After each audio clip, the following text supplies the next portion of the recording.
Assalamualaikum warahmatullahi wabarakatuh. Berjumpa lagi dengan Mimin. Kita lanjutkan saja ceritanya. Bab 3278 sampai bab 3280. Ada pepohonan yang menjulang tinggi di kedua sisi jalan pedesaan yang terpencil, dan sinar matahari menyinari tanah melalui celah dedaunan. Awalnya, Ye Chong mengemudikan mobil dengan mantap.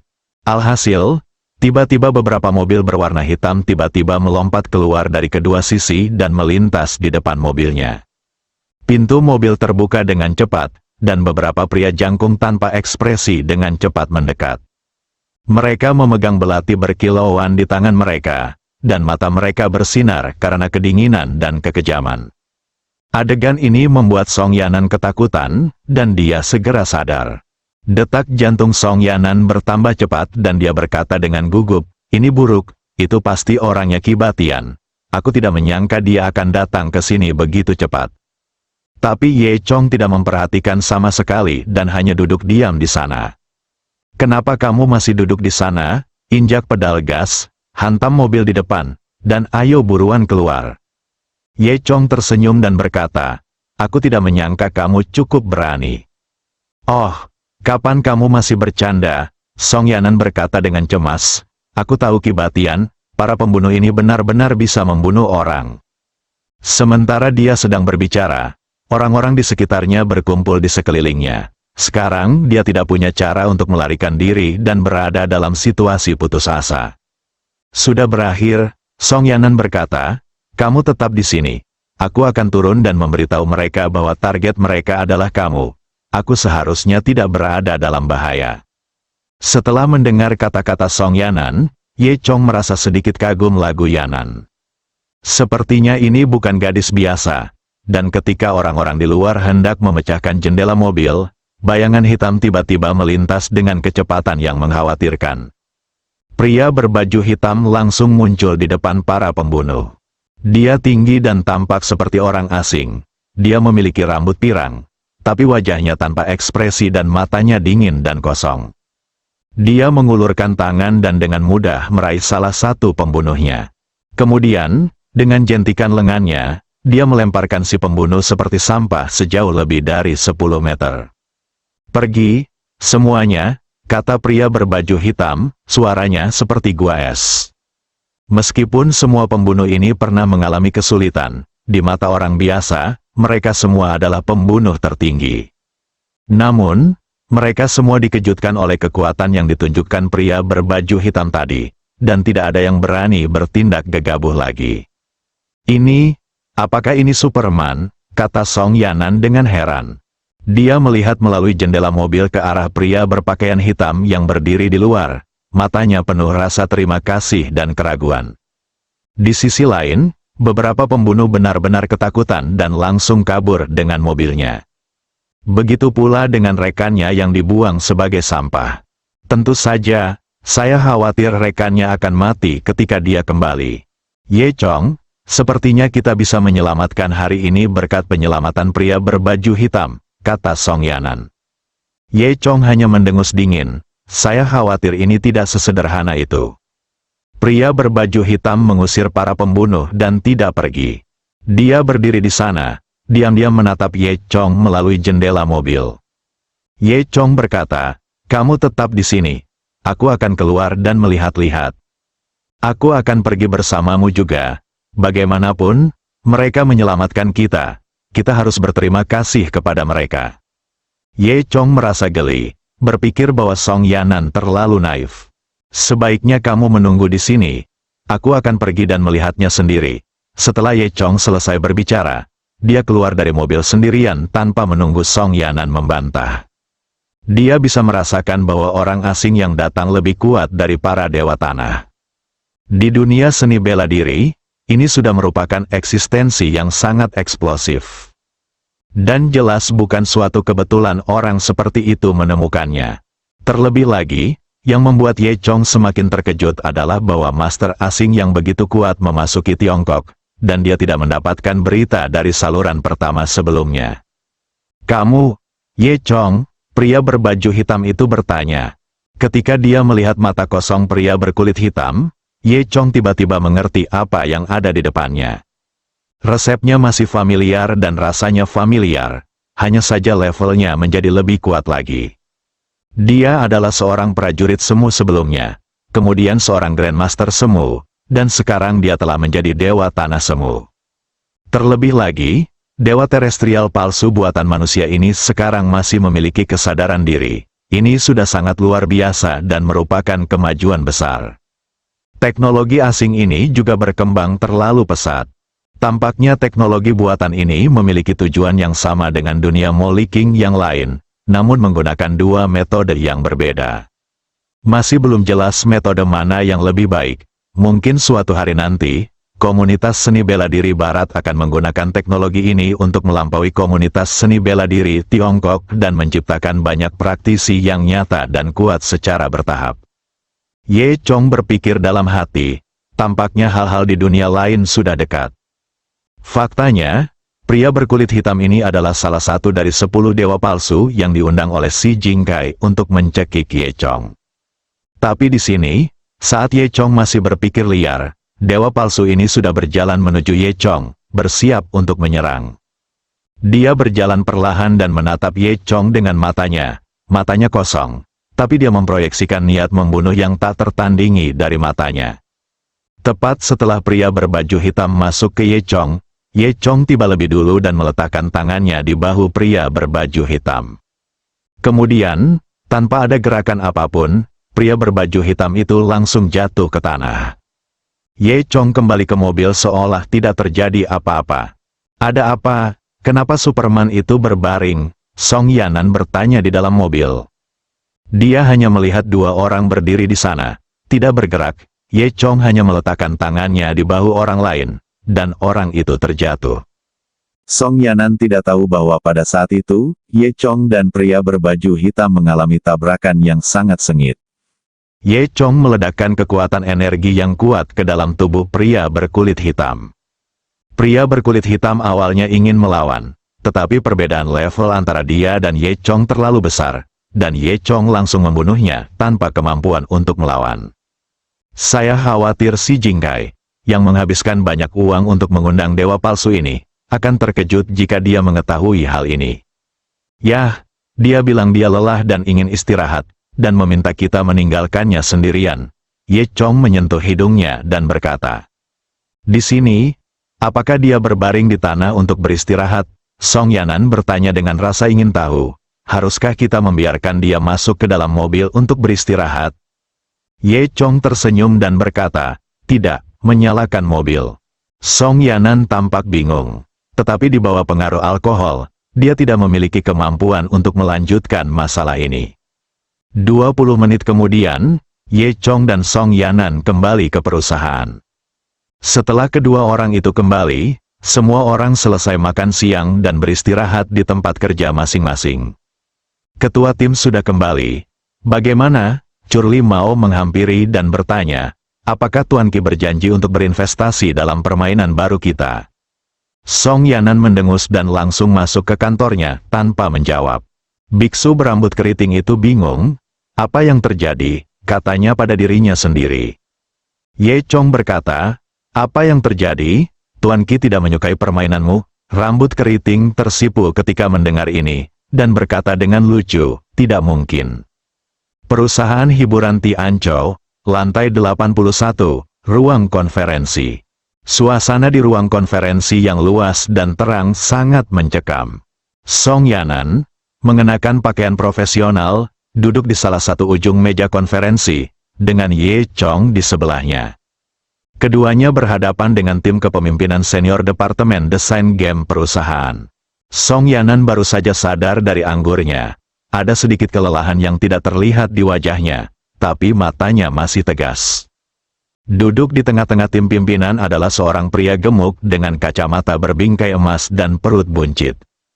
Suaranya bergema di ruang konferensi yang kosong, dan setiap kata seperti pisau tajam, menusuk jauh ke dalam hati Song Yanan. Song Yanan, kamu harus bertanggung jawab atas kegagalan ini. Song Yanan mengerutkan kening. Meski kesal, dia tetap berusaha untuk tetap tenang. Dalam 2 jam, Qi Batian menelepon pemimpin departemen desain dan mengadu kepada Song Yanan. Song Yanan juga tahu bahwa pimpinan departemen tidak boleh menyinggung Qi Batian. Menyinggung Qi Batian tidak diragukan lagi merupakan pukulan besar bagi mereka. Proyek ini khususnya telah direncanakan sejak lama. Tapi dia juga tahu bahwa dia tidak melakukan kesalahan apapun. Faktanya, semua orang tahu apa yang dipikirkan Qi Batian.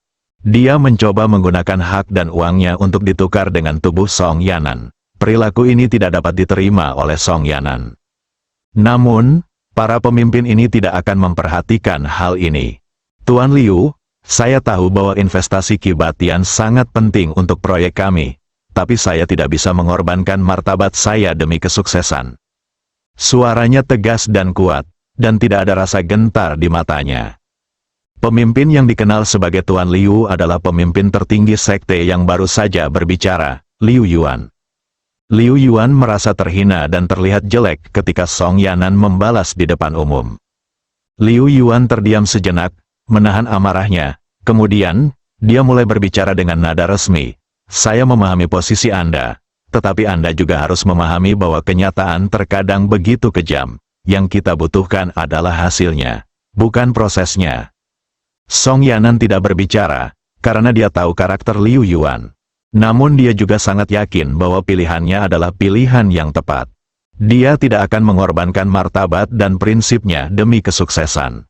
Liu Yuan mendengus dingin dan melanjutkan, Song Yanan, aku akan memberimu kesempatan lagi sekarang. Kamu juga orang tua di perusahaan. Semuanya harus dipertimbangkan untuk pengembangan departemen. Malam ini, kamu pergi dan minta maaf kepada Qi Batian. Apa? Song Yanan mengangkat alisnya. Tidak mungkin. Liu Yuan juga marah dan menamparkan meja. Apa katamu? Semua orang di sekitar mereka menundukkan kepala dan tidak berani bersuara. Ku bilang, tidak mungkin aku meminta maaf padanya. Aku tidak melakukan kesalahan apapun. Sekalipun itu berarti aku akan kehilangan pekerjaan ini. Aku bersedia menerima konsekuensinya, kata Song Yanan dengan nada tegas. Liu Yuan juga menyipitkan matanya dan menatap Song Yanan dengan dingin. Apakah kamu yakin? Tahukah kamu, pekerjaan departemen desain game Tianzhou masih sangat bagus. Saat ini, Ye Chong tersenyum dan berkata, bukankah ini hanya sebuah investasi? Apa pentingnya itu? Begitu dia mengatakan ini, Liu Yuan dan yang lainnya memandangnya. Semua orang memandang Ye Chong seolah-olah mereka sedang melihat orang bodoh. Liu Yuan mencibir dan bertanya, apa katamu? Saya berkata, Qi Batian kecil bukanlah sesuatu yang istimewa. Bukankah itu hanya investasi? Kita bisa mencari orang lain. Mengapa kita harus mencari Qi Batian? Kata Ye Chong. Bahkan ada yang mengeluarkan suara mengejek. Bahkan Song Yanan tidak setuju dengan pernyataan tersebut. Dapat dimengerti jika pendatang baru dapat mengatakan hal seperti ini karena dia tidak tahu seberapa tinggi langitnya. Seseorang di sebelah Liu Yuan berkata sambil tersenyum. Para pemimpin beberapa perusahaan lain juga tertawa. Liu Yuan mendengus dingin dan berkata, anak muda, tahukah Anda berapa banyak investasi yang kami butuhkan untuk proyek ini? Di industri game, tidak ada seorang pun kecuali Qi Batian yang memiliki kemampuan untuk berinvestasi. Selain itu, kami memprovokasi Qi Batian. Jika dia mengatakan apapun, tidak ada yang berani berinvestasi pada kita bahkan jika kita menemukan orang lain. Ye Chong tampak menghina. Kenapa? Bisakah dia menutupi langit hanya dengan satu tangan? Ya, Qi Batian ini ada di industri game kita. Tutupi saja langit dengan satu tangan. Tidak mungkin, inilah faktanya, kata Liu Yuan. Beberapa pemimpin lainnya juga setuju. Ya, benar.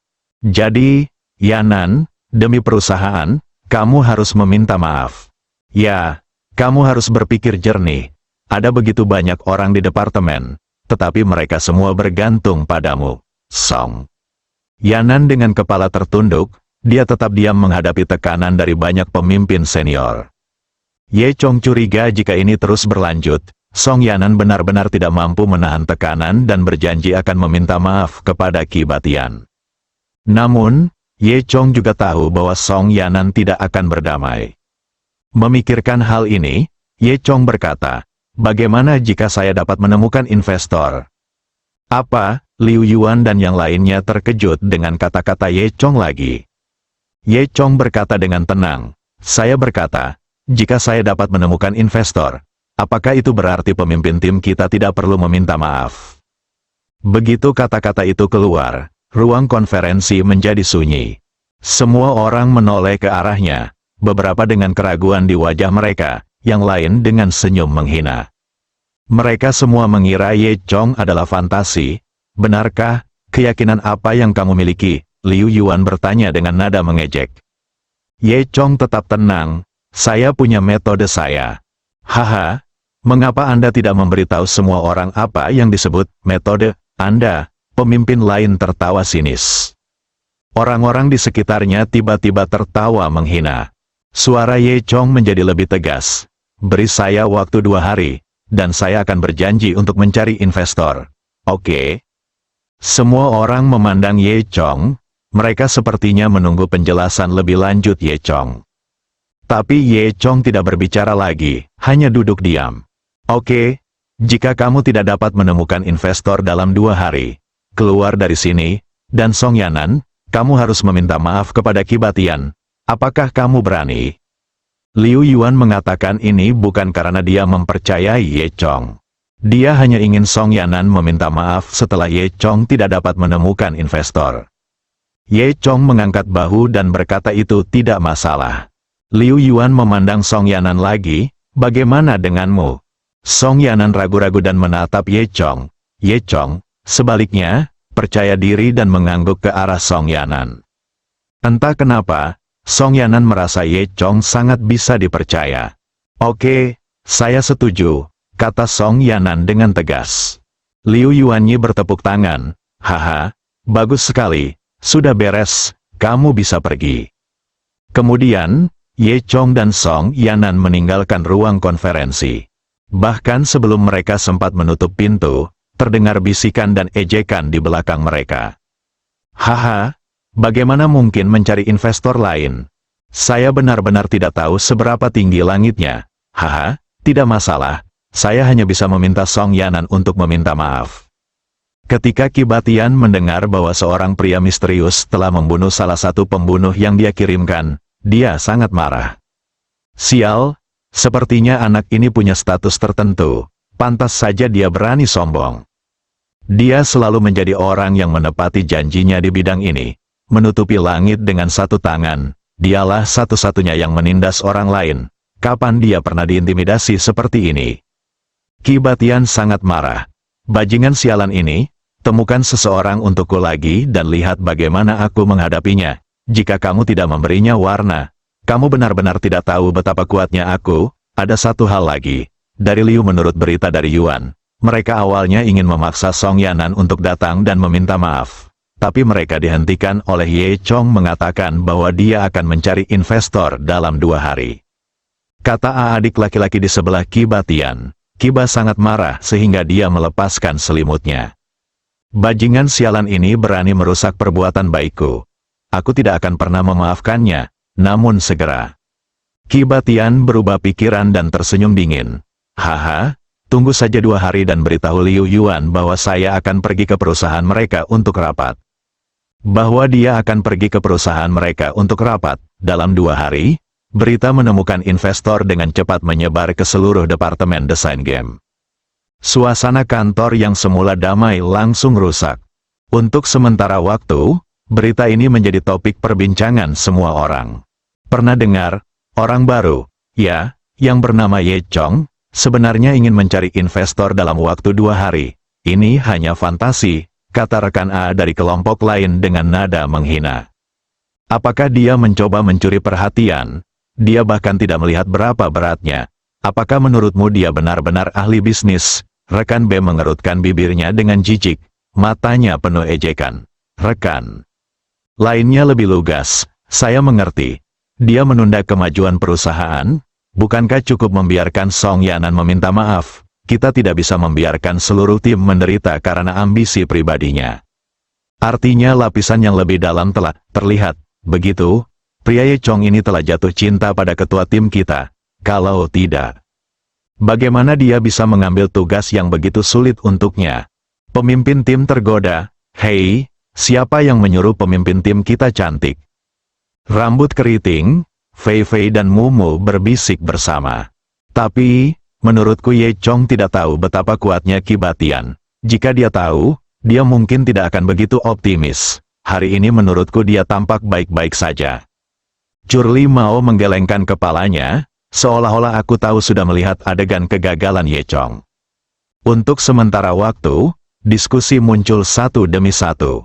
Sepertinya seluruh departemen tenggelam dalam karnaval tentang Ye Chong ini. Beberapa memilih untuk tertawa secara terbuka, sementara yang lain mengumpat secara pribadi. Tapi tidak peduli apa, semua orang berpikir bahwa Ye Chong melebih-lebihkan kemampuannya, dan bahkan dapat menyebabkan masalah yang tidak perlu bagi perusahaan. Namun, ketika semua orang membicarakannya, beberapa orang tetap diam, atau satu orang tetap diam. Orang ini adalah Song Yanan. Song Yanan mungkin skeptis terhadap kemampuan Ye Chong, tetapi jauh di lubuk hatinya, ia harus mengakui bahwa keberanian dan tekad Ye Chong adalah sesuatu yang tidak dimiliki kebanyakan orang. Terlebih lagi, saat mereka berada di ruang konferensi, Song Yanan tidak tahu mengapa dia merasa Ye Chong sangat bisa dipercaya. Dengan cara ini, rumor tentang Ye Chong terus bergejolak di departemen desain game dan menjadi fokus perhatian semua orang. Adapun Ye Chong sendiri, dia berada di tengah badai, menghadapi keraguan dan tantangan dari segala arah, dan dia tampaknya tidak peduli sama sekali. Dalam 2 hari, Ye Chong pergi bekerja dan pulang kerja secara normal, dan terus mengalami permainan mesum yang dimainkan oleh rambut keriting dan lainnya. Saya tidak melihat dia keluar rumah untuk menarik investasi sama sekali. Semua orang semakin merasa bahwa Ye Chong membodohi orang. Liu Yuan juga menanyakan kemajuan Ye Chong dari samping. Dan ketika dia mengetahui bahwa Ye Chong tidak bisa bergerak di perusahaan, dia mengeluarkan suara mengejek. Mengenai tindakan Ye Chong, Song Yanan tidak pernah ikut campur. Dia bersembunyi di kantor selama 2 hari terakhir dan tidak muncul. Dalam suasana seperti itu, 2 hari berlalu dengan sangat cepat. Pagi ini, sebelum pukul 10, Departemen Desain Game mengadakan rapat. Orang-orang dari seluruh departemen berkumpul di ruang konferensi, dan suasananya sangat aneh. Aula konferensi dipenuhi dengan bisikan dan tawa. Karena semua orang sudah mendapat kabar sebelumnya, pertemuan ini akan dihadiri oleh tamu-tamu terhormat dari luar. Dan tujuan Qi Batian sudah jelas. Semua orang membicarakan bagaimana Qi Batian ini akan mempersulit dan meminta Song Yanan untuk meminta maaf di depan umum. Karena semua orang tahu kalau Ye Chong belum menemukan investor. Diperkirakan Qi Batian masih akan menertawakan Ye Chong karena tidak menemukan investor baru. Song Yanan juga datang bersama semua orang di grup. Ye Chong berjalan di samping Song Yanan. Hari ini, kelompok mereka ditempatkan secara khusus di barisan depan. Semua orang tahu apa tujuannya. Ye Chong tahu bahwa wajah Song Yanan tidak cantik. Namun Ye Chong tetap tenang dan percaya diri.